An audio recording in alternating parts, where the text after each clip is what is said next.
In today's video, we'll be going over an Ayaka Freeze team rotation. There are a lot of variations in this family of team comps, but for this video, I try to pick a version that would be accessible to most players. The main idea of this comp is to keep enemies frozen for as long as possible. This is going to give us a lot of effective crit rate thanks to the Blizzard Strayer set and Cryo Resonance. When we combine this with a build that focuses on crit damage, this gives us the high consistent damage that Freeze teams are known for. Okay, let's get on with the rotation.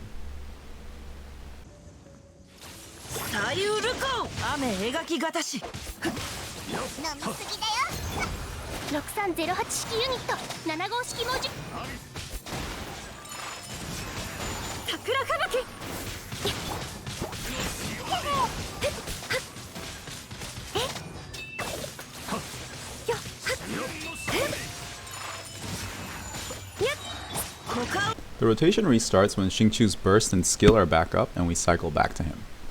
Now let's take a closer look at the rotation. The rotation opens with Xingqiu's burst, followed by his skill. Xingqiu's burst is the main source of Hydro in this team comp, and it activates on normal attacks. Because of this, it's important to weave normal attacks in between your abilities. If you don't keep up the Hydro application, you lose the freeze on the enemies, and you lose that big crit rate buff that makes this team work.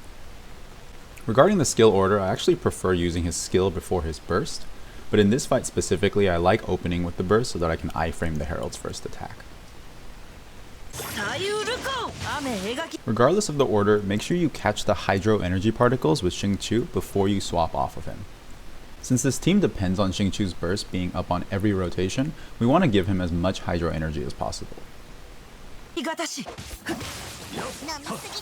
Next, I use Diona's burst. This is going to activate her Noblesse buff and also give the team a bit of healing throughout the rotation. Then I use Sucrose's skill, followed by her burst. I weave normal attacks in between to trigger Xingqiu's burst and keep up that Hydro application.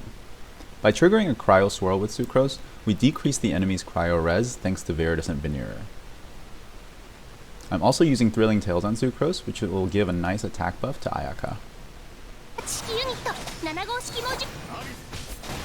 Now it's time to bring Ayaka onto the field. First, I use her dash and try to position myself close to the enemies so that I can get that cryo damage bonus from her A4 passive. Then I use her skill, followed by a normal attack and then her burst.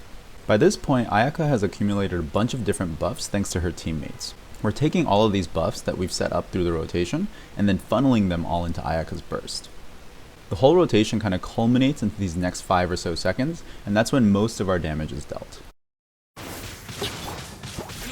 Next, I use Diona's hold skill, which gives me a decent shield, but also generates a lot of cryo energy particles. I'm also using a Favonius bow on her, so sometimes I also get these extra energy particles from the Favonius effect. I immediately swap to Ayaka so that she can catch all these energy particles. Since so much of the entire rotation's damage depends on Ayaka's burst, you have to be able to charge it up for every single rotation. If you don't give Diona's particles to Ayaka, she needs about 160 to 170% ER to get her burst back up on every rotation. With the help of Diona's particles, Ayaka only needs 130 to 140% ER, which lets you focus more on offensive stats like attack or crit damage. In the tail end of this rotation, I like to use Ayaka's dash into a 2 normal 1 charge attack combo. I perform this combo twice or until Ayaka's skill comes back up.